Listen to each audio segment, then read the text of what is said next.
Hi, magandang umaga sa inyong lahat. Linggo na naman po at syempre, sana lahat kayo ay nakapagpahinga ha. Kamusta na po ang weekend? Sana makapag-recharge kayo dahil bukas, naku, sabak na naman tayo sa isang linggo na pagharap sa mga pagsubok ng buhay. Narito po ngayon sa bahay ni Ate Nits na nagse-celebrate ng kanyang sweet 16 birthday. Happy birthday, Ate Nits! At syempre, maraming salamat sa iyong hospitality at syempre, tuloy-tuloy po ang aming mga selebrasyon. Never a dull moment with my Hague family. Anyway, maya-maya po pahahayin ko sila sa inyong lahat. No? Pero ngayon po, nakaw, pag-usapan na naman po natin ang mga deklarasyon ni Junior. Unang-una, ang sabi ni Junior, wala tayong magagawa, makakaladkad tayo sa gulo. Hindi tayo pwede maging neutral kapag nagkagulo dahil sa Taiwan. Naku, ano ba naman pong nakain niyang ating Junior na yan? Hindi ba niya naintindihan na sarili niyang ama ang nagpasimuno ng One China Policy, ng binuksan ng One China Policy at nagkaroon ng diplomatic relations sa panig ng China at ng Pilipinas. Ang ama niya ang kumilala na iisa lang ang China. Yan po yung tinatawag nating One China Policy. Bakit niya sasabihin na hindi tayo pwede maging neutral pag nagkagulo sa Taiwan? Bakit? Gustuhin ba niya na ang mga Arab countries ng Middle East maghimasok sa atin dahil sa gulo sa Mindanao? Yan po ang mangyayari kapag sinabi niya na hindi tayo po pwedeng maging neutral sa issue ng Taiwan. Ang Taiwan po talagang kabahagi po yan ng China.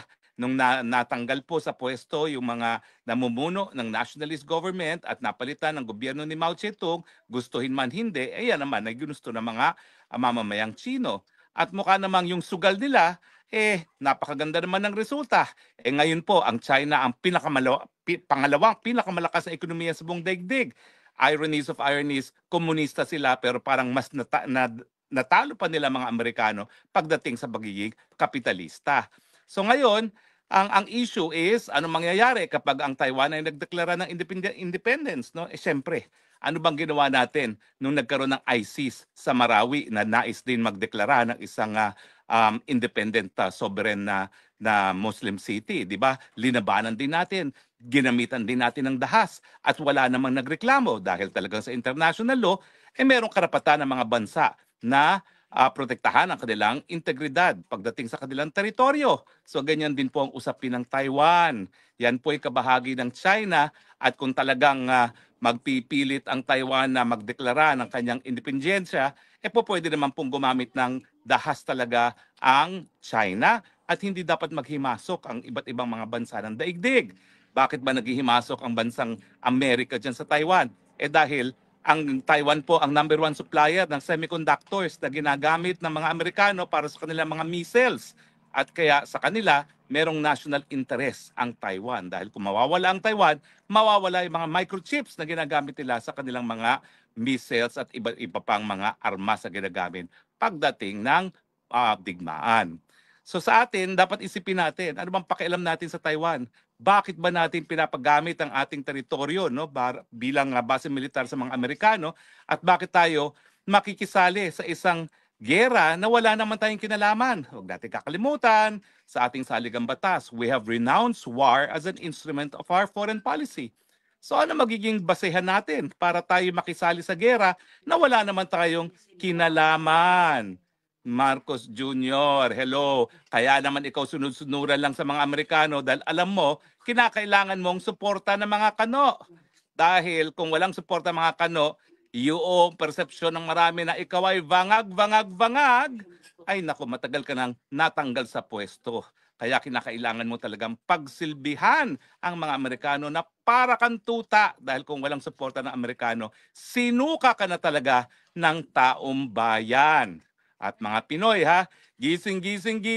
Nako po, alam niyo po, marami sa atin hindi pa nakakaranas siguro ng totoong digmaan. Bagamat, sang-ayon nga sa Guinness Book of World Records, itong laban natin sa teroristang CPP-NPA, yan ang pinakamahabang digmaan sa kasaysayan ng mundo, no?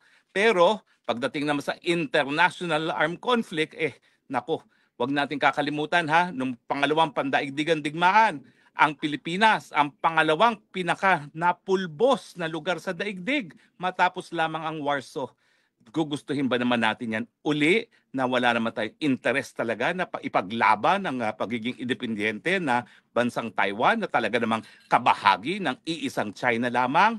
Di ba? Bakit naman tayo magbubuwis ng buhay Pilipino para sa mga Taiwanese na wala naman tayong pakialam, no? Dahil sila man talaga ay kabahagi ng China. Pero hindi lang po yan ang naging deklarasyon ni Junior nitong nakalipas na linggo na hindi raw tayo po pwedeng maging neutral. Abay, sinabi niya uli, wala daw siyang kinalaman sa impeachment. At ang sabi niya, yung desisyon ng Korte Suprema, hindi naman daw inabsulto si Inday Sara sa kahit anong maling gawain. Well, Junior, ano ka ba? Tingin mo ba kami mga tanga na maniniwala na walang kinalaman doon sa impeachment? Eh unang-unang nanguna sa pagpirma sa impeachment na labang kay VP Sara, sarili mong anak. So parang wag mo nang insultuhin yung aming intelihensya, ha? Alam namin na ikaw talagang nasa likod ng impeachment na yan. Dahil kung hindi ikaw, hindi unang-una yung anak mong pipirma, no? At saka siyempre, yung tapang ng loob ng pinsang buo mo na si Tambaluslos na patanggal siya, Inday Sara Duterte, kung talagang ikaw ay tumututol, hindi naman niya magpupumilit. Nagpupumilit yan dahil alam nila na gusto mo talagang matanggal din ang Inday Sara Duterte dahil gusto mo nga na maibalik na naman ang Marcos forever. Tigil na yung pagsisinungaling dahil nakakabusit na yan, nakakainsulto na kung akala mo ay maniniwala kami sa mga kasinungalingan mo, no? Kung hindi dahil sa'yo, yung halos 80% ng mga kongresista, hindi yan lalagda na hindi man lang nila naintindihan kung ano yung linalagdaan nila na articles of impeachment. Wala nga diskusyon kung ano yung mga basehan sa impeachment, Inday Sara. Basta alam nila, pag lumagda, good shot sila sa iyo. At kapag good shot sila sa iyo, magkakaroon sila ng sangkatutak na ayuda at mga proyekto kung saan pagkakakitaan na naman nila sa pamamagitan ng tongpats. Kaya nga, pwede ba, itigil mo na yan kasinungalingan mo, no? Magpa-hair follicle test ka na lang kaysa ikay nagsisinungaling na ganyan dahil wala nang naniniwala sa'yo. Lalo mo sabihin wala kang kinalaman, lalong nagkakaroon lang ng kumpirmasyon na ikaw talaga ang nasa likod sa paninira kay Inday Sara Duterte sa iyong kagustuhan na maibalik ang good old times sa Marcos forever ang mga Marcoses na naman dito sa ating bayan. Pero napapansin mo ba, ha? Mukhang umaalma na ang publiko, ha? Napansin mo ba ang mga mahistrado ng Korte Suprema nagkaroon ng bagong tapang para ibasura yung impeachment na yan? Alam nila kasi na kinakailangan manindigan para sa saligang batas. At kung napapansin mo yung kanilang paninindigan sa saligang batas, taliwas sa iyong kagustuhan. Ibig sabihin, tingin nila bilang na talaga ang iyong mga araw at hindi ka na dapat katakutan. Kasi talaga namang wala ka ng kontrol sa gobyerno eh.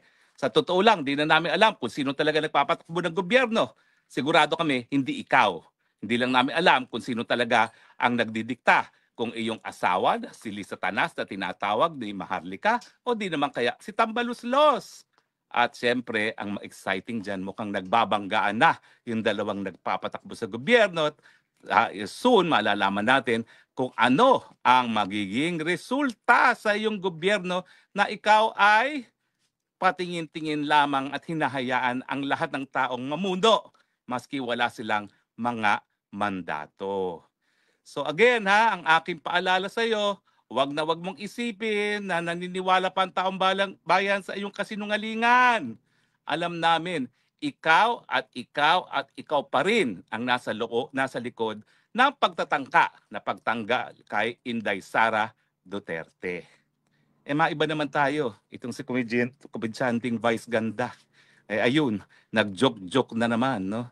At binuhay niya yung jet ski na sinabi ni Tatay Digong nung kampanya na pupunta siya doon sa mga Chino in a jet ski at paalisin sila dahil ang inaangkin nila ay teritoryo ng Pilipinas. At sinabi pa nitong Vice Ganda, win a one-trip jet ski ticket to The Hague.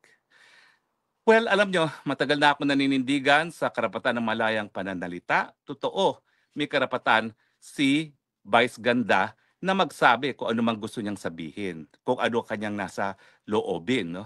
Ang akin lang, siguro Vice, bago ka magsalita ng ganyan, aminin mo muna na ang nagpapasweldo sa iyo ay ang mga tambaluslos.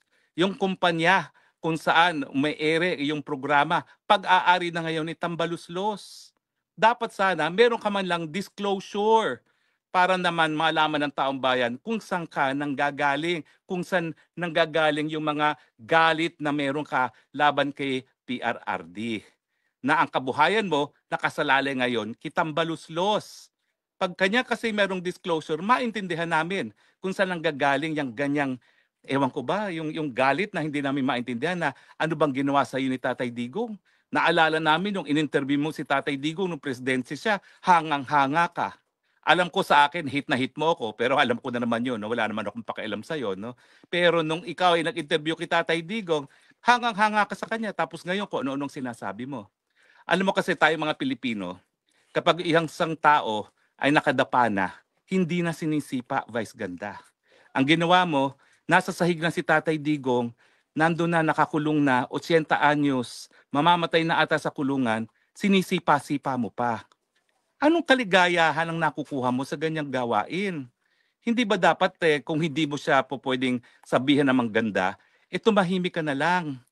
Ang gusto mo ba talaga tirisin pa yung tao na nakakulong na at 80 years old? At kung sa tingin mo na natutuwa ang taong bayan, naku ang Pilipino hindi ganyan. Ewan ko kung pareho tayo ng karanasan sa paglaki sa Pilipinas, no? Pero hindi natutuwa ang taong bayan na nakadapa na yung tao, sinisipa-sipa mo pa. Well, magdasal ka na lang na palaging nakadapa yang si Tatay Digong at ang mga supporters si Tatay Digong. Huwag mong kakalimutan, bilog ang daigdig. At pag yan ay bumalik sa'yo, sana, maalala naman ng mga supporters ni Tatay Digong na may puso sila. Na kapag ikaw ay nakadarapa, hindi ka namin sisipain. Dahil sa ngayon po, yan talagang damdamin ng mga nagmamahal kay Tatay Digong. Kinakailangan talaga, ipagdasal na lang po ang kalagayan ni Tatay Digong habang siya nakakulong. And the last thing na gusto namin makita ay isang gaya mo na tatapakan pa at sisipain pa. Pero anyway, kung kaligayahan mo yan, okay lang naman siguro. Bahala ka. Bahala tayo, kanya-kanyang kaligayahan. Pero sa amin lang, that was in utter bad taste. Well, of course, hindi ka naman talaga icon of good taste, no? Dahil yan ang iyong brand of humor. Pero sana, ilagay naman sa tama. But anyway, I'm sure mabubwisit lalo sa akin si Vice Ganda. Okay lang yan dahil wala namang maganda sinabi sa akin si Vice Ganda, no? Pero sa akin, sinasabi ko lang sa loobin ng mga Pilipino na ang taong nakadapa na, hindi na dapat sinisipa pa. Anyway, hindi na po ako magtatagal dahil patuloy po ang aming selebrasyon sa birthday ni Ate Nits. So maraming salamat po sa inyong patuloy na pagtangkilik. Ang dami pong nakatutok sa atin ngayon sa ating live at alam natin na lahat kayo nagpapahinga pa at naghahanda na para sa Lunes sa bukas, no? So maraming salamat po sa inyong patuloy na pagtangkilik at sa gaya na aking palaging sinasabi, ha? I love you, Philippines. You're the only country that I have. You're the only country that I love. God bless the Philippines. Okay? Bye.